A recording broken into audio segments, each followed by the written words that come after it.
Esperamos que sea una sesión interesante. Creemos que es un tema de mucha actualidad y quiero en primer lugar agradecer a las personas que están con nosotros hoy. Raquel Díaz, Nacho Pérez, ahora Concha también nos hará las introducciones más formales de quién es quién.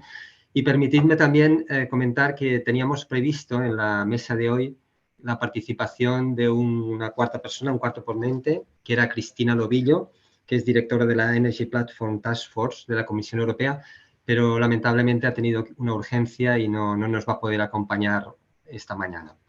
Dicho esto, paso la palabra a Concha, que como sabéis es periodista especializada en energía del Economista, que nos va a guiar a lo largo de la jornada. Muy bien, pues muchísimas gracias, Xavier, y muy buenos días a todos y bienvenidos a este webinar que bajo el título El gas licuado y sus usos aliados en la transición energética, pues como dice Xavier, vamos a intentar arrojar un poquito más de luz. La escalada de los precios energéticos, la necesidad de incrementar la independencia energética de ciertos países, unido al cumplimiento de los objetivos climáticos a 2030 y 2050, han provocado un cambio radical en el uso de la energía.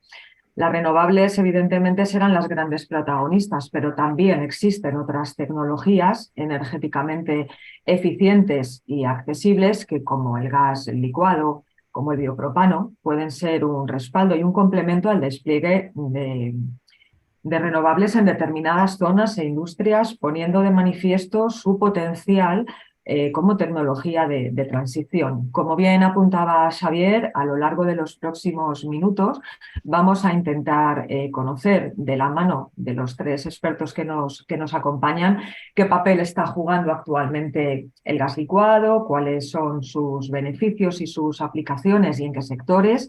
Y también conoceremos el caso de éxito de una bodega española que ha decidido pasarse al GLP y vamos a conocer un poco pues, cuáles han sido las cuestiones con las cuales han decidido hacer ese cambio. Antes de empezar a hablar con Xavier Martínez, el presidente de la asociación, que es la primera persona con la que vamos a compartir estos conocimientos, me gustaría agradecer precisamente a la propia asociación la invitación que me han hecho para conducir este webinar. Y dicho esto, Xavier, vamos a comenzar contigo. Como bien decía, es presidente de la asociación Gas Licuado. Xavier es licenciado en Economía por la Universidad de Barcelona con un máster en Dirección de Operaciones y un Executive MBA en Administración y Dirección de Empresas. Xavier es presidente de la asociación, como bien acabo de apuntar, desde el año 2021, fecha de la creación, y también actualmente es director de operaciones de Primagas, donde despliega sus décadas de experiencia en estrategia y desarrollo de nuevos negocios y gestión de grupos de interés y operaciones, entre otras especialidades.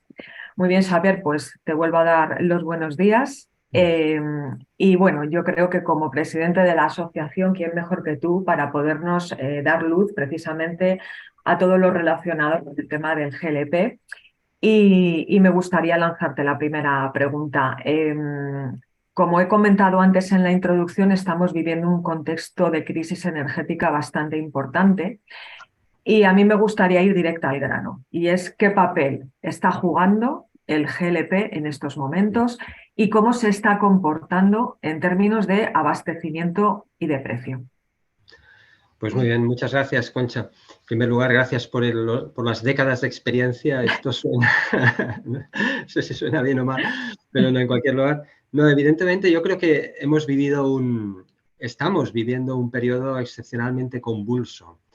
Realmente todo lo que ha sucedido recientemente en Europa con lo que es, digamos, la guerra de Ucrania, realmente ha cambiado el paradigma y ha hecho ver la diferencia entre lo que eran los planes o lo que era la teoría y lo que es la realidad. Es decir, claramente estamos en un contexto en el cual estamos en plena transición energética, pero los ritmos y los impactos a los que vamos a tener que hacerla van a ser muy diferentes de lo que inicialmente se habían previsto o se habían estimado. Va a haber muchas más disrupciones, va a haber imprevistos, va a haber crisis económicas en medio, va a haber cambios en la geopolítica.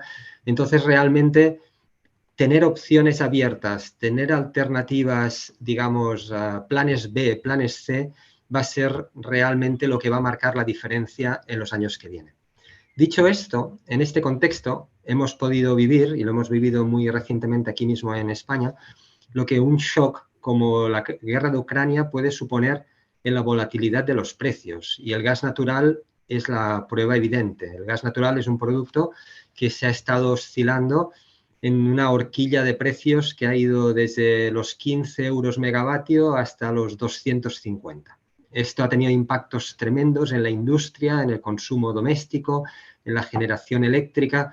Por tanto, la volatilidad que ha sufrido ha tenido un impacto después, aguas abajo, en la economía enorme. En este escenario, incluso, obviamente, ha puesto en duda todo el tema de aprovisionamiento, países de origen, etc. En este entorno, la suerte que hemos tenido es que el gas licuado ha podido jugar un papel de amortiguación enorme en este campo. Simplemente para poner una comparación, así como decía que el gas natural estaba en una horquilla de 15 a más de 200, en el mismo periodo de tiempo el gas licuado, el GLP, se ha mantenido en una horquilla de 40, 50 euros megavatio, estable a lo largo de todo este tiempo. Esto ha supuesto un gran refugio para la industria, ha supuesto un gran refugio para la automoción. Las ventas de autogás han sido más altas que nunca este año pasado y realmente pues ha dado esa estabilidad que tanto se necesitaba o esa alternativa que tantas industrias buscaban para tener precios más competitivos. Esto unido además a la flexibilidad de aprovisionamiento, porque el gas licuado no solo es producido en refinerías nacionales, sino que también es importado de distintos países. Simplemente, para poner un ejemplo de primera mano, nosotros en Primagas importamos producto de Portugal, de Francia, de Argelia, de Túnez. Quiere decir que al final es un producto que tiene diversificación muy grande y que podemos garantizar precios competitivos y seguridad de suministro. Nos estabas comentando efectivamente que esta situación puede y está creando disrupciones, cambios geopolíticos. Luego estabas comentando efectivamente que el precio se ha mantenido, que todo esto ha dado una serie de cierta estabilidad. Entonces, ¿cómo crees que va a evolucionar este papel que está jugando el GLP? ¿Cómo va a continuar su desarrollo? Y también vamos a introducir el bio-GLP, porque al final va a ser un poco el combustible de mañana y todo esto en el contexto de transición energética, Xavier. Correcto.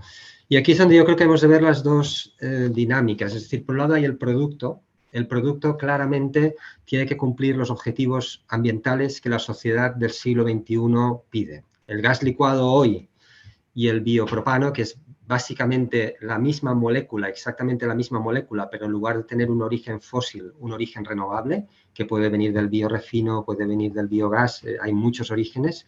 Claramente nuestro reto es poner una molécula que sea, digamos, sostenible y que sea renovable. Y en esto el sector es en lo que está trabajando. El producto en sí tiene todas las características que pueden hacerlo muy interesante en el contexto actual. Esto quiere decir que es un producto que reduce las emisiones en comparación con la mayoría de productos que hay fuera de la red, tipo fuel, tipo gasoil. Tiene una calidad del aire muy alta, sin apenas emisiones de partículas, de azufres. Esto lo hace muy, muy interesante, sobre todo para el tema de autogás, entornos urbanos, o incluso para evitar un abuso de la biomasa en según qué puntos, porque eso puede ir en contra de la calidad del aire. Como decía, es una energía muy flexible, muy fácilmente transportable, lo cual lo hace ideal para entornos agrícolas, entornos no urbanos, y además tiene una diversificación de origen y una estabilidad de precio. Por tanto, desde este punto de vista, digamos, el producto cumple todas las necesidades y todos los requisitos que se necesitan en este tiempo de transición. Dicho esto, ¿qué es lo que más se necesita? Pues yo diría fundamentalmente conocimiento. Conocimiento entre el gran público, conocimiento entre las empresas que lo pueden utilizar, conocimiento de sus características entre la administración.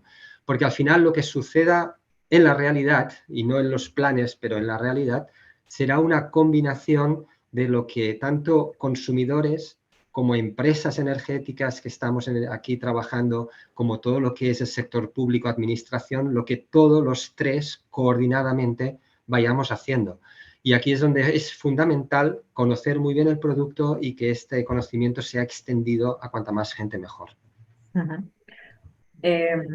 Has comentado ahora mismo precisamente lo del tema del conocimiento, el que sea algo más extensivo para que todo el mundo pueda saber y poder, bueno, pues, pasarse en un momento determinado a este cambio de combustible. Pero yo creo que a lo mejor podemos ayudar en todo esto si nos pudieras explicar en qué sectores de actividad tiene más margen para crecer el GLP, por ejemplo. Correcto. En este sentido, la propia asociación recientemente ha publicado un estudio, porque ahora estamos en un periodo de revisión del Plan Nacional Integrado de Energía y Clima, que se hace periódicamente, y entonces nosotros hemos estado en contacto con el Ministerio y hemos presentado nuestro estudio, digamos, para dar opciones y para ver dónde hay campo de mejora para reducir las emisiones, donde el gas licuado podría aportar sus beneficios. Y aquí claramente hemos identificado varios campos donde probablemente hay una capacidad de desarrollo mayor. Básicamente, si se aplicaran todas las opciones que se han presentado en este estudio, la reducción de emisiones de CO2 podría subir del objetivo del 23% actual a un 25%. Es decir, el gas licuado podría aumentar o podría contribuir en una reducción de 2 puntos porcentuales en lo que sería la reducción global de emisiones de CO2 previstas en el PNIEC para 2030. Esto fundamentalmente sería en los sectores industriales, sería en la automoción y sería también en todo lo que es consumo fuera de la red. Incluso, podemos incluso comentarlo después con más detalle, en la generación eléctrica en el caso de las Canarias, que también tiene una característica muy particular. Eh, bueno, me ha sorprendido bastante el dato del 2% con respecto al objetivo que hay ahora mismo y bueno, me parece bastante interesante. Si quieres podemos profundizar un poco más precisamente en este tema del término de reducción de emisiones y ampliar un poco esto que apuntabas del tema de Canarias. Te formulo la pregunta directamente. ¿Qué beneficios puede aportar precisamente en términos de reducción de emisiones una mayor penetración del gas licuado, por ejemplo, en estos sectores que has mencionado, que es transporte e industria? Y luego te hago la pregunta de Canarias. Correcto. Bueno, pues un poco como decía, por ejemplo, volviendo al ejemplo del autogás, que ha sido, bueno, pues el año pasado tuvo un precio muy estable cuando estaba subiendo muchísimo la gasolina y el diésel, y eso pues se notó obviamente en la conversión de vehículos. Nacho seguro después tendrá muchos más datos que yo en las ventas de autogás, que esto nosotros lo vamos siguiendo, y el año pasado se alcanzaron más de 100.000 toneladas en lo que sería el mercado del autogás, que es el valor más alto de los últimos 20 años, si recuerdo bien. Por tanto, estamos en máximos históricos ahí. Entonces, lo que sí que se puede hacer es una acción decidida en todo lo que sería la conversión de vehículos. Por ejemplo, el parque de vehículos de gasolina, hay un parque ahí de segunda mano, hay un parque de vehículos que tienen cierta antigüedad, que van a verse ahora, digamos, con todo el tema de etiquetas eco, etcétera, pues muy, digamos, vas a tener que tener acciones sobre ellos. En este parque de vehículos, si se hicieran acciones de promoción de autogás, hay un potencial de reducción de emisiones de hasta 4 millones de toneladas de CO2 en lo que sería la movilidad, y estoy hablando de movilidad terrestre. E incluso hay un campo también enorme por explorar, que sería el tema de movilidad marítima, donde también en marítima todo el bunkering, existen, pues, digamos, productos altamente contaminantes, y ahí también hay un campo de mejora enorme en todo lo que sería el uso del GLP. Y luego, claramente, la industria. La industria, y vuelvo al tema del principio, con las subidas del precio del gas natural, con una factura desbocada, hemos visto como, por desgracia, durante los últimos meses muchas empresas volvían a productos que habían abandonado, como el fuel, por ejemplo, como el gasóleo, y ahí también hay un campo enorme de mejora, porque solo en la industria también existe un potencial que hemos estimado en el estudio de casi 2 millones de toneladas de CO2 que se podrían reducir. Por tanto, si sumas 4 millones por un lado, 2 millones, fíjate que solo en automoción, en industria, se puede identificar 6 millones de toneladas de CO2 de reducción. Y en el caso de Canarias, como región ultraperiférica que es, y teniendo en cuenta que aún aproximadamente el 80% de la electricidad se genera con fuel y con gasoil, ¿qué beneficios aportaría el GLP? Pues muchísimos. La verdad es que Canarias es uno de los mejores ejemplos que tenemos y uno de los más paradigmáticos, porque es una zona donde es ideal para el consumo y el uso de los gases licuados. Y en ese sentido, curiosamente, se habla mucho de electrificación de vehículos eléctricos, de electrificar bombas de calor a gas, etcétera, pero las Canarias todavía sigue teniendo un parque de generación eléctrica tremendamente dependiente de productos, como muy bien decías, como por ejemplo el fuel, que es altamente contaminante. Entonces, simplemente una acción decidida en ese 20% de generación eléctrica que se utiliza fuel, que se hiciera con gas licuado, pues tendría también un impacto en reducción de emisiones muy, muy significativo que también hemos incluido en nuestro estudio. Ujú. Muy bien, Xavier.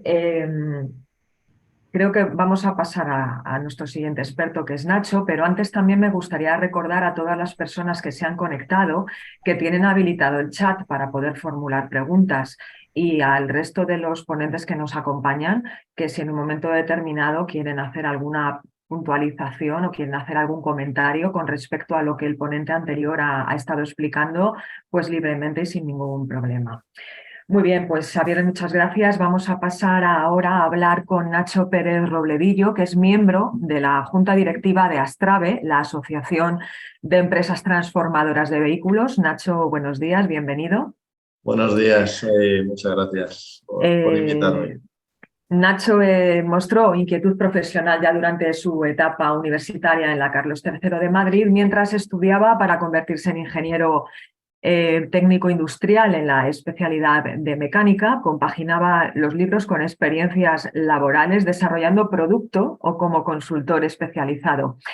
Y ya con el título en la mano se especializó en el sector de la automoción en Knorr-Bremse, espero haberlo dicho bien, dedicada a la fabricación de equipamiento para transporte.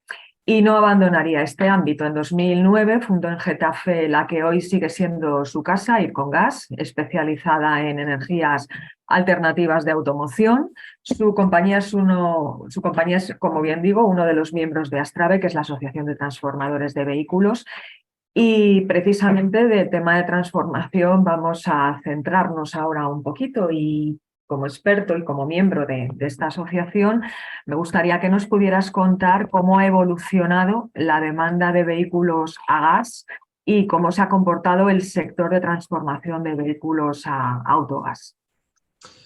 Bueno, pues el sector del autogás en la automoción, pues bueno, como todo ha tenido muchos altibajos. Si nos remontamos un poco ya y nos ponemos en modo histórico, hubo un cambio muy importante a finales de los años 80, donde el autogás solo se podía utilizar para servicio público, no lo podía utilizar el transporte privado. Ahí fue el arranque un poco del autogás en España. Otros países iban desarrollando y aquí estábamos un poquito más retrasados en este sentido. Arrancó finales de los 80 y bueno, ya centrándonos un poco ya en nuestra era, sí que ha habido un cambio realmente importante en el 2015-2016 con la aparición de las etiquetas de distintivo medioambiental de la DGT, donde nos conceden a los vehículos autogás, le conceden la etiqueta eco, ¿no? Entonces ahí tenemos otro impulso muy importante, ya digo, finales de 2016, finales del 15, primero de 2016. Y bueno, ya en la actualidad seguimos en pleno crecimiento. Por ejemplo, hemos tenido un crecimiento en el 2022 respecto al 2021 de un 36,5%. Hemos pasado de convertir, hablo de la conversión, no solo es la transformación del vehículo a gas, no los vehículos nuevos que se venden a gas, que también hay unos datos muy interesantes de crecimiento en los últimos años, ¿no? Entonces hemos pasado de convertir en España 2.500 vehículos a más de 3.500 solo en este año, ¿no? Así que bueno, estamos en pleno crecimiento y muy contentos. Ajá. Estabas apuntando que un poco el impulso se había producido a partir de finales de 2015-2016, precisamente cuando aparecen las etiquetas eco. Ahora mismo, las zonas de bajas emisiones, que son obligatorias desde este año en todas las ciudades de más de 50.000 habitantes, obligan a disponer precisamente de etiqueta eco para acceder a muchos centros urbanos. Los motores de GLP sí obtienen este distintivo, lo hemos estado comentando y también me gustaría saber si tú reafirmas el hecho de que esta es la clave del aumento de la demanda.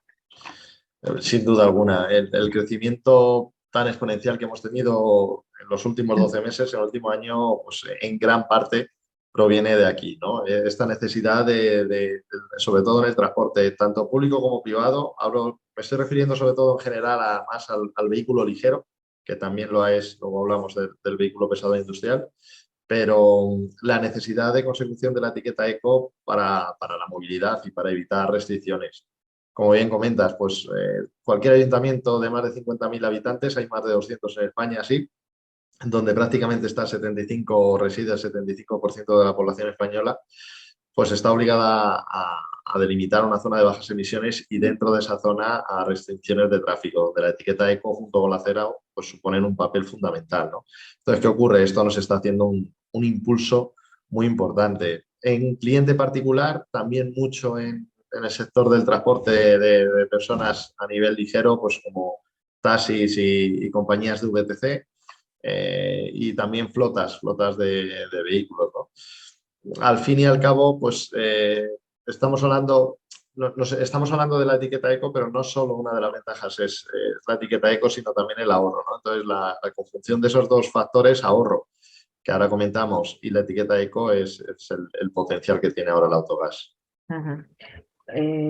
¿Podrías más o menos dar bueno, sí lo podrías hacer, un apunte de más o menos el coste que tiene, dependiendo del vehículo? No sé si esto depende del tipo de vehículo, depende de si tiene muchos o pocos años, un poco para iluminar a todo el mundo, aunque mucha de la gente que se habrá conectado hoy lo sabe, pero si nos podías, yo creo que sería interesante hablar de precio precisamente para animar, ¿no? Y porque se ha hablado también de un parque automovilístico de segunda mano que está ahí también un poco a la expectativa de lo que cuesta hacer este cambio y bueno, y cuánto ahorro en general se puede tener, ¿no? Al respecto. Sí, pues bueno, en términos económicos, de media la transformación de un vehículo son 1.500 euros, más o menos, de precio, a precio final al cliente, ¿no? Como bien comentas, puede haber pequeñas variaciones en función sobre todo al tipo de motor del vehículo, pero en 4 cilindros, yo me atrevería a decir que es el 75% de los vehículos que tenemos en la calle, el precio puede andar una horquilla entre 1.400 y 1.600, ¿no?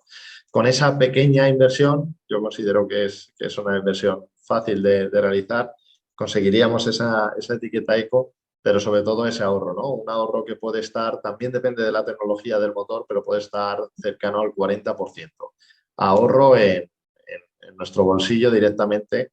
Más o menos el precio del gas se sitúa, del autogás, hablo siempre del GLP para el uso de automoción en gasolineras, se sitúa un poquito por encima de la mitad de la gasolina. Y algo muy importante, lo ha comentado Xavier antes, es la estabilidad que tiene el precio y la estabilidad que llevamos teniendo los 2 últimos años con esta locura energética que tenemos.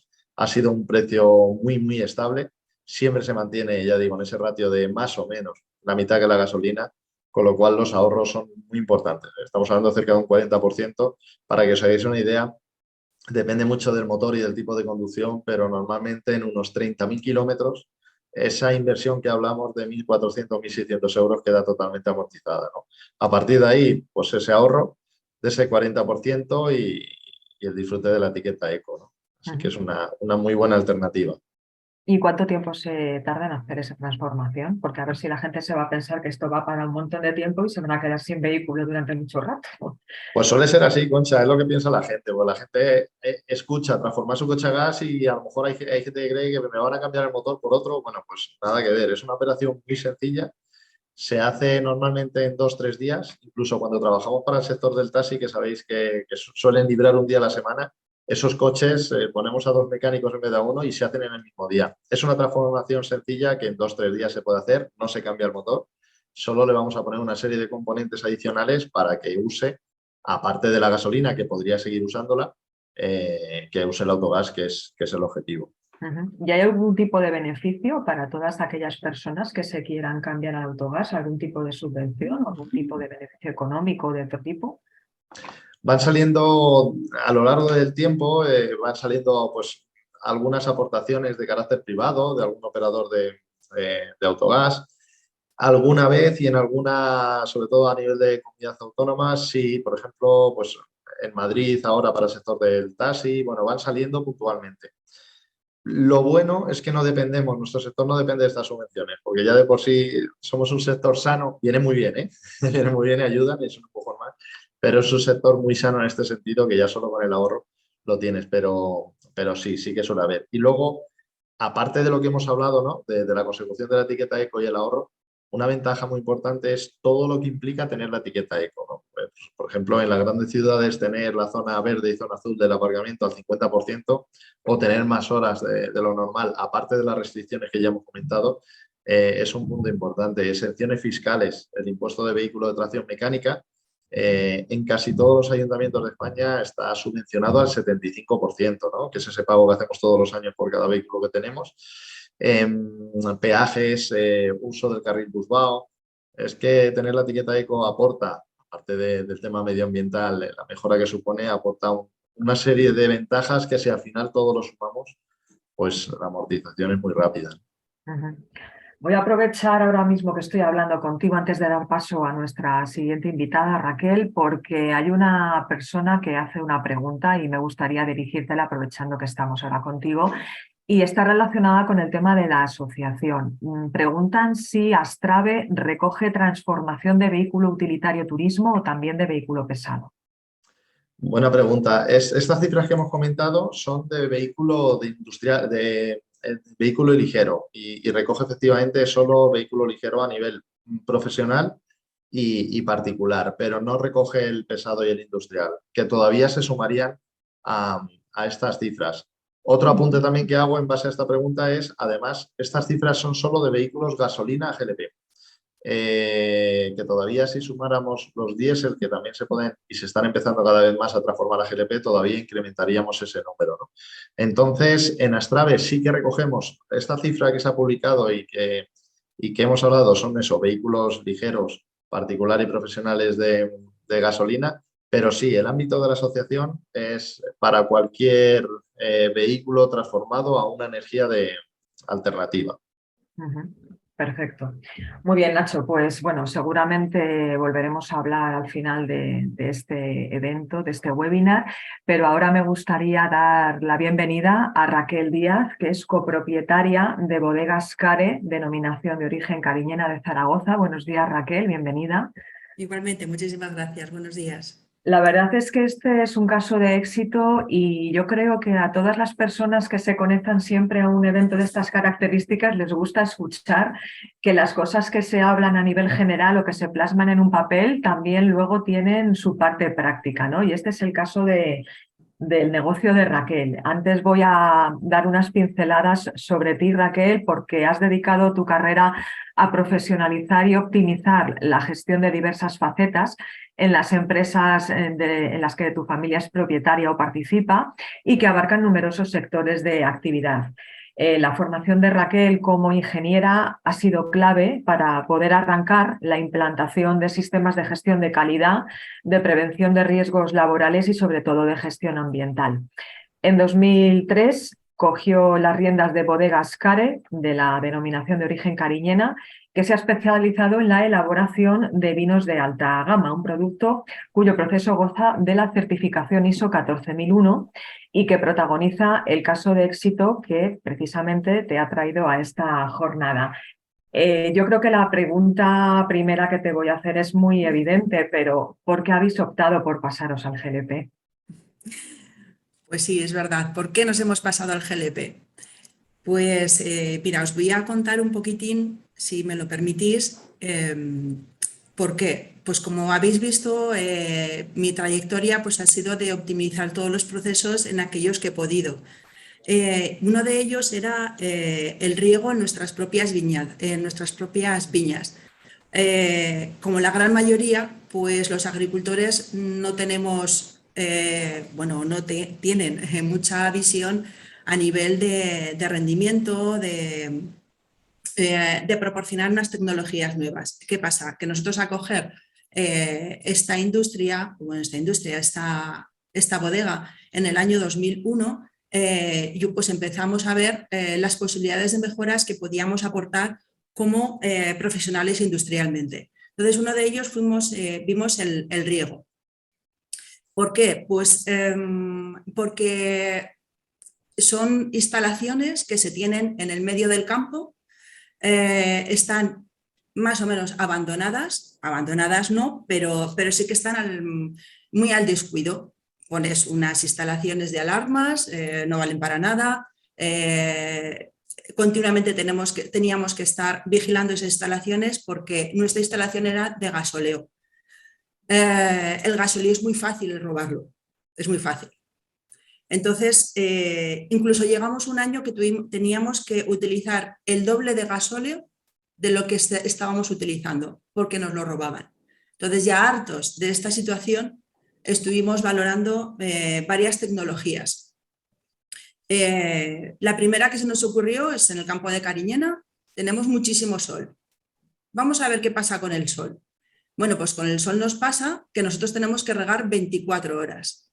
Entonces, el instalar una planta solar, pues estaría muy bien, pero claro, por la noche también tenemos que seguir regando.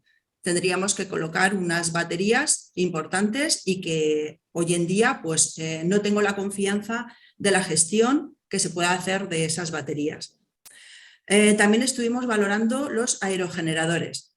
Pues en invierno muy bien, pero es que en invierno no hay que regar. Entonces, nos vamos al mes de mayo, junio, julio, agosto, que precisamente el aire en la zona de Cariñena sopla, pero no cuando nosotros queremos. De lo mismo, necesitamos una energía que nos proporcione un trabajo constante y que sea muy fiable. Y por ello también estuvimos valorando el conectarnos a la red eléctrica, porque eso sí que nos proporciona una fiabilidad en el tiempo y una constancia en el tiempo. Pero sí que es verdad que estar en el campo conlleva pues unas inversiones que son altísimas para poder conectarnos a la red eléctrica.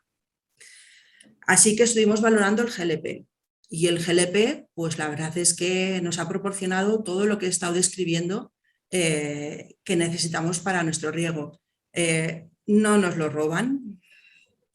Es imposible. A día de hoy prefieren irse a otras instalaciones que son más fáciles el hacer ese robo del gasóleo. Nos proporciona que no necesitamos una dependencia diaria de este combustible, sino conforme se va utilizando, pues se va rellenando pues con el transporte adecuado. Y por supuesto podemos estar trabajando las 24 horas, con lo cual para nosotros cumple perfectísimamente con todas las necesidades y además valorado muy positivamente porque es una de las tecnologías, es uno de los recursos que menos está afectando al medio ambiente. Es por ello la selección del GLP. Y este es nuestro caso particular, que si nos fuéramos a otro caso, pues a lo mejor sería o no sería lo más adecuado. Hay que valorarlo. En cada momento, en cada proceso hay que valorar. Este es el nuestro, esto es nuestro éxito con el GLP. Bueno, ni qué decir tiene, iba a preguntar si estáis contentos con vuestra experiencia, pero es evidente que por lo que estáis comentando, evidentemente sí que lo estáis. Y me gustaría saber si, aprovechando un poco que habéis entrado ya en esta dinámica del GLP, ¿os planteáis continuar con ello para derivarlo a otros usos? Y si también estáis valorando, aparte de esto, otro tipo de opciones. Ya has comentado el tema de la energía solar, el tema de los aerogeneradores, etcétera, pero no sé si a lo mejor tenéis opción de poder acceder o hacer otras cosas. Pero sobre todo si vais a aprovechar esto del GLP para expandir un poco y darle otro uso. Pues mira, precisamente no hace un año hemos hecho también un cambio, ya no en el riego, sino en la propia planta productiva. Pues en concreto en uno de los procesos, en el embotellado, hay un hándicap que es la limpieza de la embotelladora, que sabéis que como producto alimentario que es, pues tiene que estar impecable y tenemos que utilizar pues agua caliente superior a los 90 grados, en torno a los 90 grados. Entonces, ¿qué pasa? Que con el sistema que teníamos anteriormente, pues no éramos capaces de tener una limpieza en continuo de estos 90 grados. Entonces, de nuevo estuvimos valorando diferentes alternativas e instalamos, cambiamos la caldera que teníamos por una caldera que permite funcionar con GLP y además con un supletorio de unos calentadores que elevan la temperatura de temperatura sanitaria a estos 90 grados. Y esto de forma instantánea, lo cual lo que nos permite es, primero, un ahorro económico en el consumo del GLP, porque no tenemos que tener un almacén de agua caliente, sino que lo consumimos cuando lo necesitamos y tanto tiempo como lo necesitemos. Entonces, esto lo hemos conseguido a través de esta tecnología. Para nosotros, de nuevo, es un caso dentro de la propia bodega de éxito del GLP, aunque en un proceso totalmente diferente. Podría ser extrapolable a una bodega que, por supuesto, no tenga viñedos, que es un proceso productivo con generación de agua caliente de forma instantánea, una embotelladora o cualquier otro proceso. Como os digo, no es que sea específico para una bodega, en nuestro caso sí, pero es extrapolable a otro tipo de industrias, con lo mismo, valorando las diferentes alternativas. En nuestro caso, de nuevo, nos volvimos a decantar por el GLP. Yo no sé si vosotros habéis sido pioneros en esto de utilizar el GLP en el sector vitivinícola. ¿Eres consciente o sabes o conoces de algún otro caso que haya utilizado o que se haya decantado por esta opción energética? Pues mira, de lo que yo conozco del campo de Cariñena, creo que somos los únicos. Sí que es verdad que es una inversión y a lo mejor pues todos los agricultores no están no económicamente preparados, sino tecnológicamente capaces de poder entender esta tecnología. En Cariñena en concreto no hay otro riego, sí que lo han venido a ver, pero es un poco el proceso es un poco todavía desconocido en este mundo, en este sector. Hablamos de lo que son en el campo. En otras instalaciones de procesos productivas sí que creo que hay más instalaciones de GLP, las hay.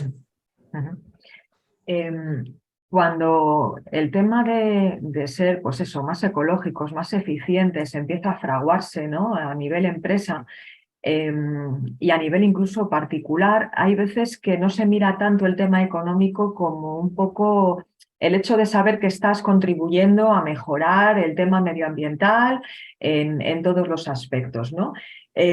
¿Crees que vuestros clientes, que supongo que muchos sabrán que habéis hecho este tipo de gestión, valoran los criterios ambientales en este proceso de elaboración del producto y si se consideraría esto como un elemento diferenciador? No sé, lo habéis hecho evidentemente por razones propias, ¿no? Pero ¿creéis que el cliente valora este esfuerzo? Mira, a priori no elige CARE por usar este tipo de tecnologías porque tenemos más sensibilidad medioambiental.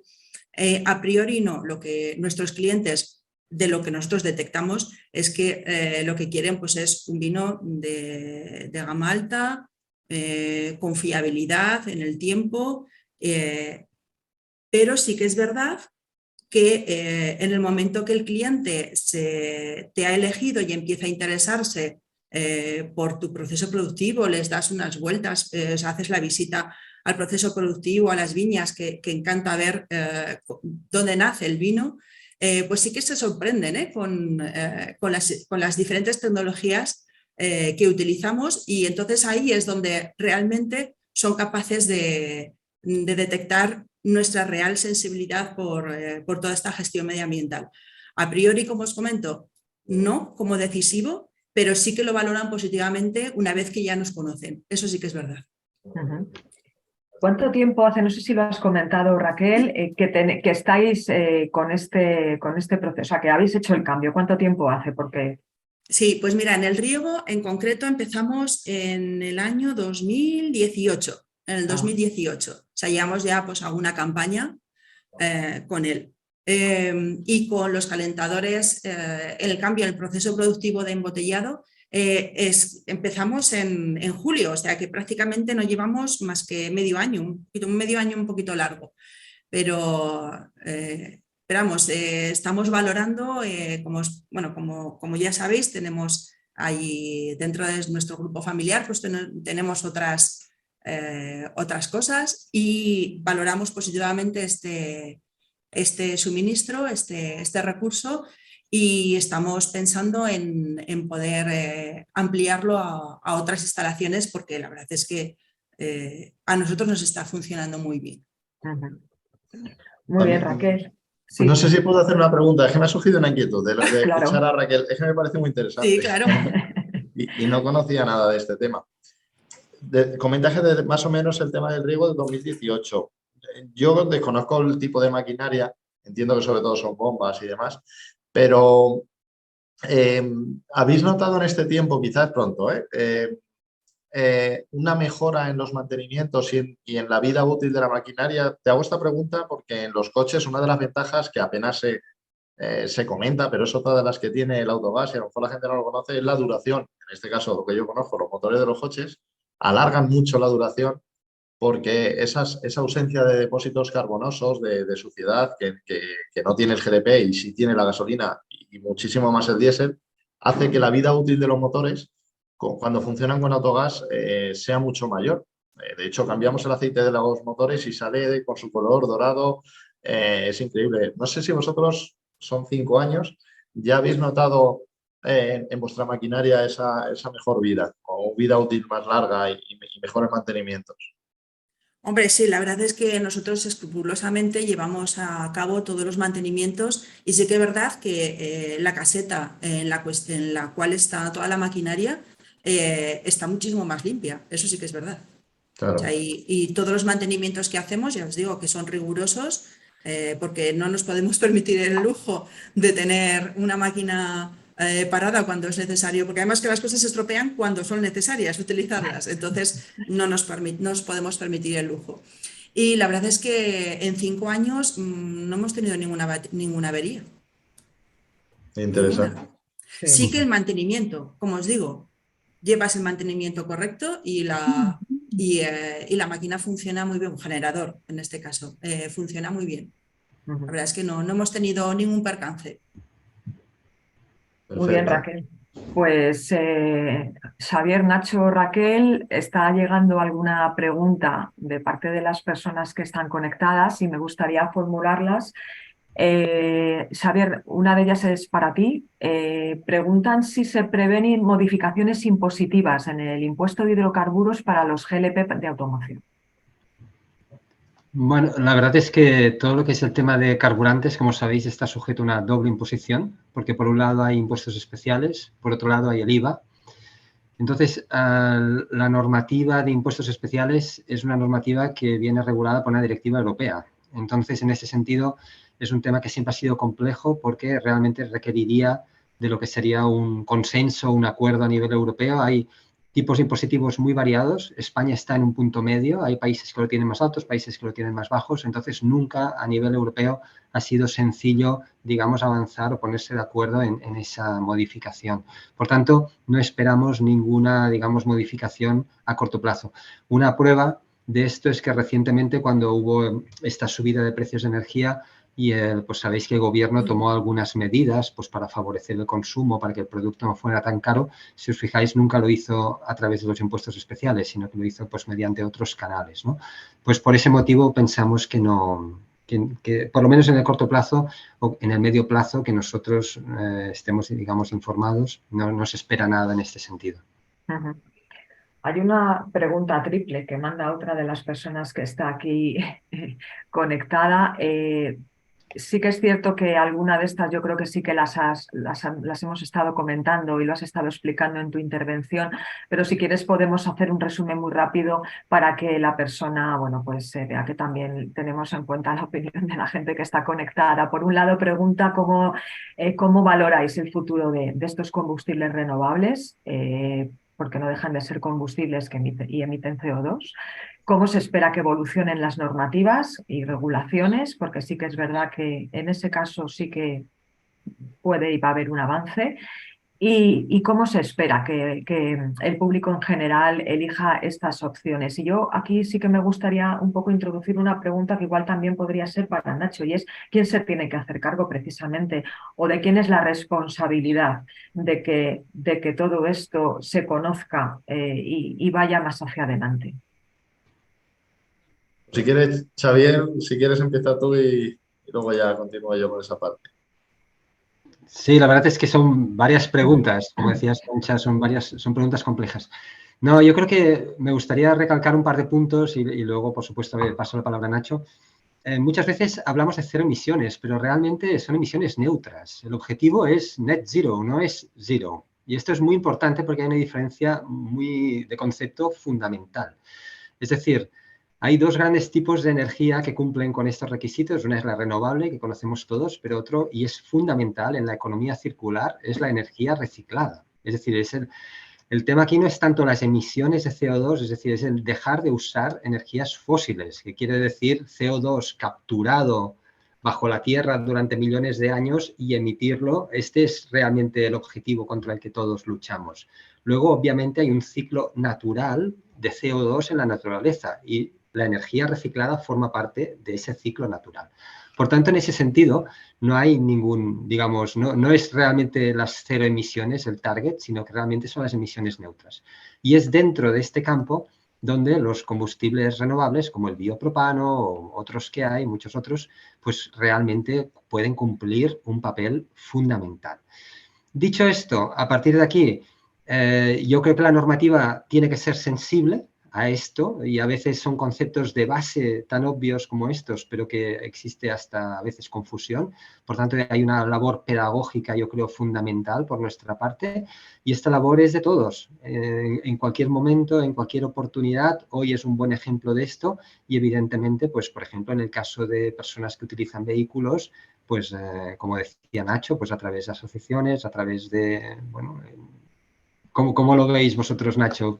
¿Qué canales utilizáis vosotros más para comunicar?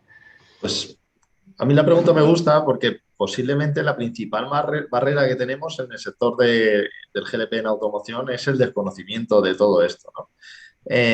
Entonces, yo creo que aquí, ¿qué ocurre? En el sector, al fin y al cabo, nosotros somos empresas relativamente pequeñas, ¿no? Somos pequeñas y no tenemos músculo para hacer grandes comunicaciones, ¿no? De forma masiva, que es lo que necesita el sector, ¿no? Que la gente por lo menos conozca que esto es una alternativa, es una posibilidad y lo valore, ¿no? Como sabéis, en los países de nuestro entorno, el GLP está totalmente, es totalmente conocido, ¿no? Se ha democratizado mucho y todo el mundo lo conoce, ¿no? Por ejemplo, Italia, Francia, Alemania. Otra cosa es que alguien opte por él o por otras energías, ¿no? En España no. Entonces aquí es donde sí que necesitamos un poco de ayuda, sobre todo de las administraciones, y aprovecho de la oportunidad, pues sé que hay alguien escuchándonos de las administraciones que sí que necesitamos un poquito de ayuda, ¿no? Sobre todo porque parece que la estrella de todo ahora es el vehículo eléctrico, que está muy bien, es muy interesante. También entrará el tema del hidrógeno y tal. Pero, como ha dicho Xavier antes, al final es una energía de transición, ¿no? Y el vehículo eléctrico irá entrando y va penetrando con mucha velocidad, pero todavía quedan muchos años para que sea algo de uso común, ¿no? Entonces, en todo este tiempo, que son muchos años, el GLP es muy interesante, pero necesitamos que nos echen una mano. Nosotros hacemos desde la asociación lo que podemos. Por ejemplo, jornadas como esta nos son muy interesantes, por eso siempre estamos dispuestos a colaborar para que la gente lo conozca, porque yo comercialmente cuando estoy en mi empresa y bajo, a lo mejor me cruzo con algún cliente, pues le pregunto, ¿y qué tal? ¿Estás contento? Y casi todos te dicen que están contentos y que lo único que lamentan es no haber conocido esto antes, ¿no? ¿Cómo es posible que esto no se conociera antes? Entonces sí, tenemos carencias ahí a nivel de comunicación, pero bueno, intentaremos hacer todo lo que podamos para que la gente lo conozca. ¿Y cuáles entonces son las claves por las cuales en otros países europeos esto ha sido un avance? ¿Porque ha habido más apoyo del gobierno? ¿Porque ha habido subvenciones? No sé, cuál es el caso de éxito de estos países y no del nuestro? Y bueno, ¿cómo podríamos hacer para intentar emular? Absolutamente por los apoyos que han recibido por parte de las administraciones y gobiernos de cada país. Aquí en España no solo que en un principio no las teníamos, esas ayudas, sino que teníamos una traba, como comenté al principio, de hasta finales de los 80, España era el único país no sé si del mundo, pero al menos de Europa que yo conozca, que no permitía el uso de este carburante para el uso particular. Es una auténtica barbaridad, ¿no? Si me lo permitís, ¿por qué no? ¿No? Un carburante que estamos viendo que es más limpio, más económico, ¿por qué solo lo podían utilizar los servicios públicos? No, no tenía sentido. ¿Qué ocurre? Ya a finales de los 80 otros países llevaban años y años fomentando el uso del autogás, ¿no? Eso ha ido creando un caldo de cultivo pues, muy interesante, una cultura hacia el GLP que todo el mundo lo conoce. Nosotros en España, al llegar tarde, pues no hemos tenido esa base, ¿no? Y este es el motivo. Y ahora, en la actualidad, pues, ¿qué ocurre? Pues, como digo, pues todo va dirigido, en principio, desde el punto de vista de ayudas, subvenciones, aunque hay algo para el GLP, pero sobre todo para el vehículo eléctrico. Y tenemos que tener en cuenta, como comentaba Xavier hace un ratito, que están los BIOS, el bio-GLP, los bioggases, que son muy, muy interesantes desde el punto de vista de CO2 neutro.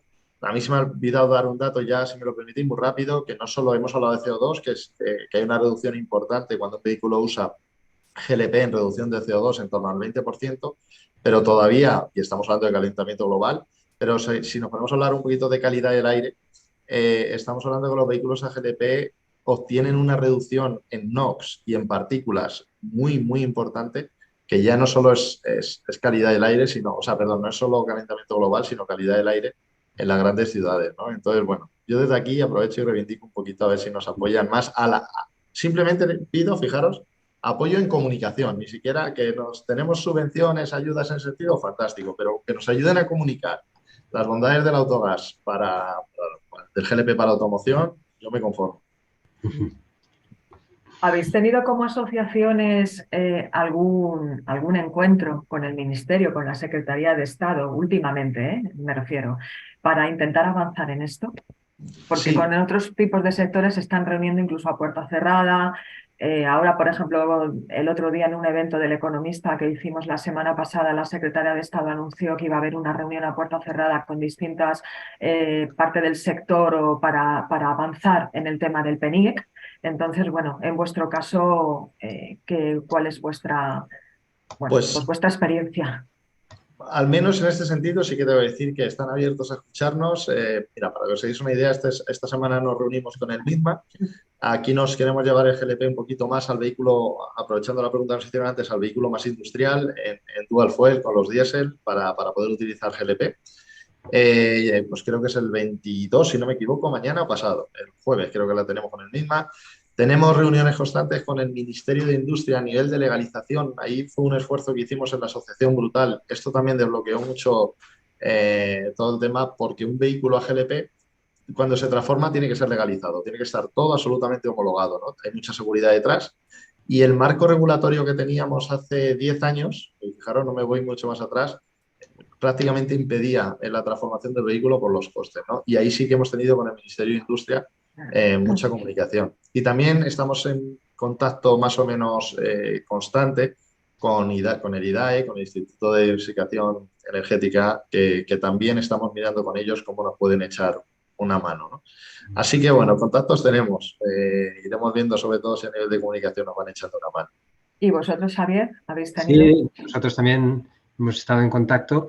Y evidentemente, pues coincido mucho con Nacho, vemos la sensibilidad, es decir, yo creo que ellos son conscientes, hay una necesidad de lo que sería dar una movilidad ecológica a un coste razonable. Yo creo que eso es obvio porque hay muchas veces se habla de las ventas de coches nuevos, de cuántos son eléctricos, cuántos son de GLP, pero nos olvidamos que hay un mercado de segunda mano enorme, enorme, que tiene cifras iguales o superiores al de vehículos nuevos. Y esto es porque las personas necesitan, al final, movilidad y necesitan movilidad a precios razonables y necesitan comprarse coches a unos niveles de precios pues que no son los de, digamos, de los nuevos. Y aquí es donde realmente también el autogás puede jugar un papel clave.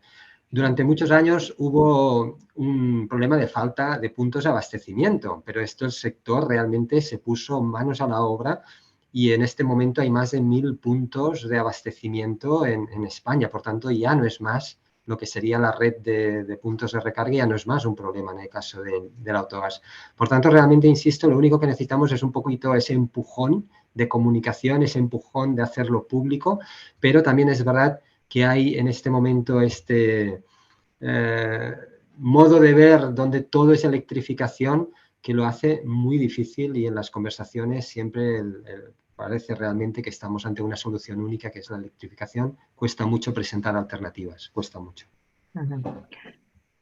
Bueno, quedan 3 minutitos para que sean las 11 de la mañana. Yo creo que en estos 60 minutos prácticamente hemos podido hablar un poco de todo, hemos conocido más en profundidad los beneficios y cómo está la situación ahora mismo con el tema del GLP.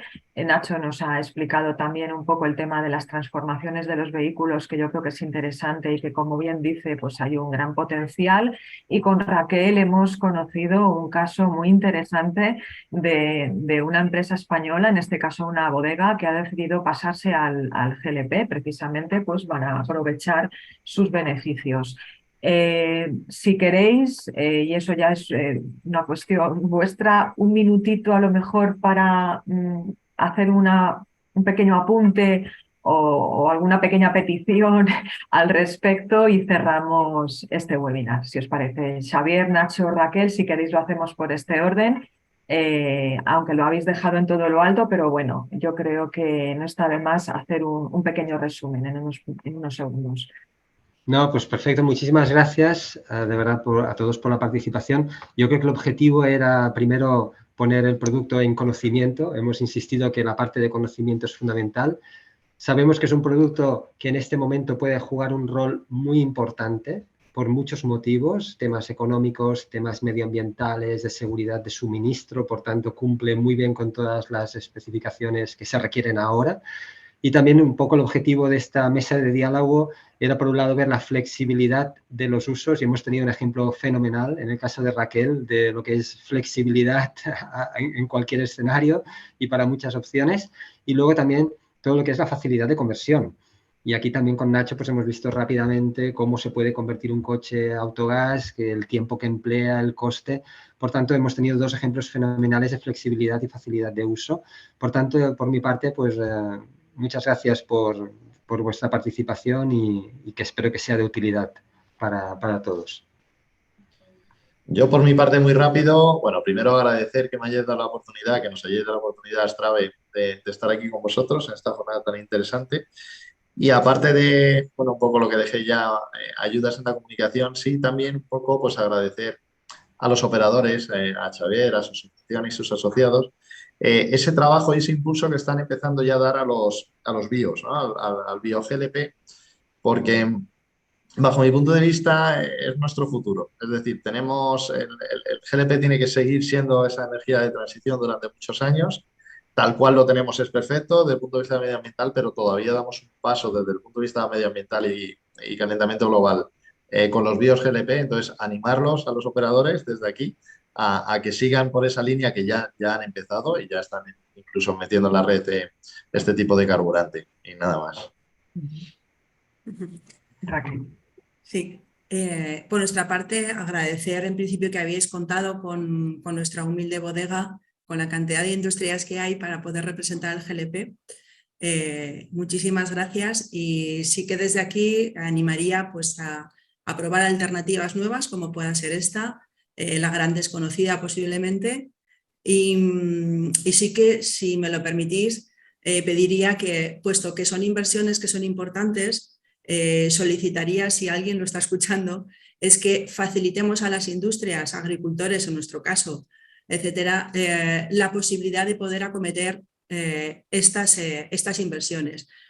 Porque si no nos ayudan, la verdad es que cambiar a cosas como pueda ser esta, que son beneficiosas, pues por muy bien que se pinte, el desembolso hay que hacerlo previamente. Y tendría que ser del revés. Tendrían que ayudar a las empresas para poder mejorar y poder contribuir a este no cambio climático. Muchísimas gracias. Muy bien, pues muchísimas gracias a todos. Reitero mi agradecimiento a la asociación por haberme invitado a participar como moderadora de este evento. Y bueno, pues gracias a Xavier, a Nacho y a Raquel, y nos vemos en el siguiente webinar. Buenos días. Gracias. Gracias. Buenos días, gracias, hasta luego.